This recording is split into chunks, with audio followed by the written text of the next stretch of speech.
అక్కా తమ్ముళ్ల పంచాయతీ నెక్స్ట్ లెవెల్కి వెళ్ళింది. సీఎం రేవంత్ రెడ్డి ఇంకాస్త దూకుడు పెంచారు. ఈసారి అక్కలకు గౌరవం ఇస్తున్నానంటూనే కౌంటర్లు కూడా గట్టిగా వేశారు. కేవలం సబితను మాత్రమే టార్గెట్ చేయలేదు, మొత్తం బీఆర్ఎస్ సభ్యులందరిపైన విరుచుకుపడ్డారు సీఎం రేవంత్ రెడ్డి.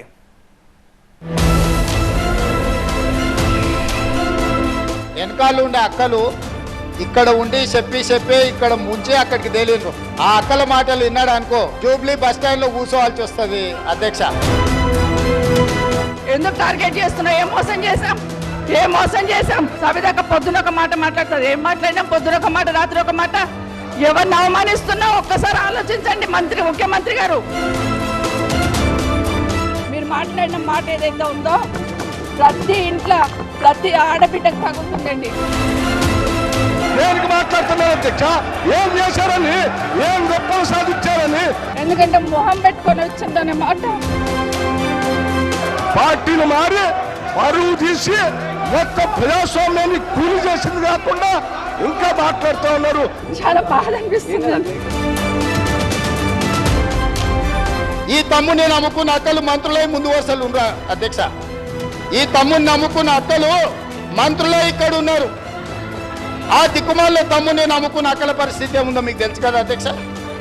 సొంత చెల్లెలు జైలు ఉంది అధ్యక్ష. ఆ చెల్లె గురించి మాట్లాడారు.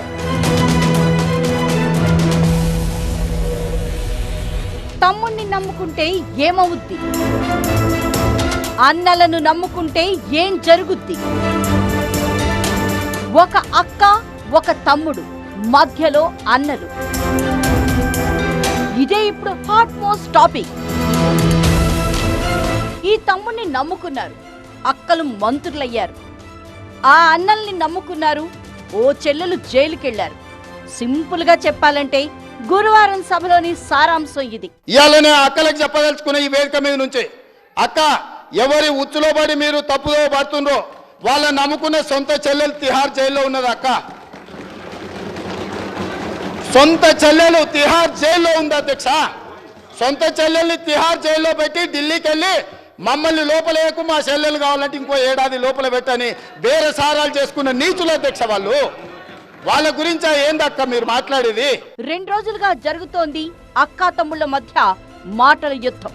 సీఎం రేవంత్ రెడ్డి, మాజీ మంత్రి సబితా ఇంద్రారెడ్డి ఇద్దరు బయట వ్యక్తులు కాదు, ఒక కుటుంబం సభ్యులే. అందుకే కాబోలు అంతలా రగులుతోంది. ఇంటి పోరు ఇంతింత కాదయ్యా అని ఆనాడు వేమన అన్నది కూడా ఇందుకేనేమో. ప్రతిపక్షం క్షమాపణ డిమాండ్ చేయడమేమో గాని మరోసారి ఓ రేంజ్ లో ఫైర్ అయ్యారు సీఎం రేవంత్ రెడ్డి. కాకపోతే ఈసారి ఫస్ట్ టార్గెట్ సబితా ఇంద్రారెడ్డి కాదు, బీఆర్ఎస్ సభ్యులపై. ఆడబిడ్డల్ని అడ్డం పెట్టుకుని బీఆర్ఎస్ నాయకులు అసెంబ్లీలో రాజకీయాలు చేస్తున్నారంటూ విరుచుకుపడ్డారు రేవంత్ రెడ్డి. ఆడబిడ్డల్ని అడ్డం పెట్టుకొని, అక్కల్ని అడ్డం పెట్టుకొని రాజకీయం చేస్తారు అధ్యక్ష. ఇదా అధ్యక్ష? నేను మాట్లాడాలంటే చాలా మాట్లాడగలను అధ్యక్ష. ఆ అక్కలకు నేను చెప్పగలను. బీఆర్ఎస్ సభ్యులపై విమర్శలు గుప్పించిన సీఎం రేవంత్ రెడ్డి మెల్లగా మరోసారి అక్కలపై టాపిక్ తీసుకొచ్చారు. బుధవారం సభలో తనలోని ఆవేదనను ఒక పార్ట్ వరకే చెప్పుకున్నట్లున్నారు ముఖ్యమంత్రి. గురువారం నాడు సెకండ్ పార్ట్ కు తెరతీశారు. మాజీ మంత్రులు సబితను గాని, సునీత లక్ష్మారెడ్డిని గాని ఇప్పటికీ సొంత అక్కలుగానే భావిస్తున్నానంటూనే కౌంటర్లు వేశారు. ఆ అక్కల్ని నేను సొంత అక్కల్లాగానే భావించిన. ఒక అక్క నన్ను నడి బజార్లో వదిలేసినా నేనేమనలే. ఇంకొక అక్క ఎలక్షన్కి పోతే నా మీద 2 క్రిమినల్ కేసులైన ఈ రోజుకునే కోర్టుల చుట్టూ తిరుగుతున్న అధ్యక్ష. మీరు మాత్రం అక్కడికి వెళ్ళి మహిళా కమిషన్ చైర్పర్సన్ తెచ్చుకున్నారు, ఎమ్మెల్యే టికెట్ తెచ్చుకున్నారు, ఎమ్మెల్యేలు అయినారు. నేనేమన్నా అధ్యక్ష నా మీద కేసులు తీయాలని? అరే తమ్ముడు నా ఎలక్షన్కి వచ్చిండు, ఆయన మీద ఎందుకు కోపం, కేసులు తీయండి అని ఎప్పుడని చెప్పిండ్రు అధ్యక్ష? అయినా నేను అక్కల్ని ఏం అడగలేదు కదా అధ్యక్ష, ఏమనలే కదా. అక్కలుగానే భావించిన, సొంత అక్కలే అని నేను భావిస్తున్నా అని చెప్పిన అధ్యక్ష. నా కుటుంబ సభ్యురాలు సీతక్క అని చెప్పిన. ఎంత అవమానకరంగా మాట్లాడిండ్రు అధ్యక్ష సీతక్క పట్ల. ఇవాళ సోషల్ మీడియాలో ఒక వీడియో పెట్టిర్రు అధ్యక్ష. నేను అది చూపిస్తే సభ గౌరవం తగ్గుతుంది కాబట్టి చూపించట్లేదు. ఇవాళ సీతక్క అక్కడ నించుంటే వెనకాల నుంచి ఒక సభ్యుడు వచ్చి ఇంకొక సభ్యుడితో మాట్లాడుతుంటే ఇవాళ టీఆర్ఎస్ నాయకులు సోషల్ మీడియాలో పెట్టిన మీమ్స్ చూస్తే మీరే ఆ వేదిక మీద నుంచి వచ్చి చెప్పు తీసుకొని కొడతారు అధ్యక్ష. వాళ్ళను చేత్తో కూడా కొట్టారు. ఒక ఆదివాసి బిడ్డ, ఉద్యమాల నుంచి వచ్చిన బిడ్డ, పేదల కోసం కొట్లాడుతున్న సీతక్కను అవమానించే విధంగా ఇదేనా మీ నీతి, మీ జాతి? ఇందుకోసమేనా మీరు ఇవాళ ఇట్లాంటి రాజకీయాలకు పన్నుతారా? ఆమె దళిత, ఆమె ఆదివాసి ఆడబిడ్డ కాబట్టి ఆమెను అవమానించవచ్చా? ఇక్కడే అసలైన డైలాగ్కు తెరలేచింది. ఈ తమ్ముణ్ణి నమ్ముకున్నందుకు మంత్రులయ్యారు, ఆ అన్నల్ని నమ్ముకున్నందుకు ఏమయ్యారో చూస్తున్నారంటూ ఘాటుగానే సమాధానమిచ్చారు ముఖ్యమంత్రి రేవంత్ రెడ్డి. ఈ అక్కల కోసం కొట్లాడింది నేను అధ్యక్ష, వాళ్ళు కాదు.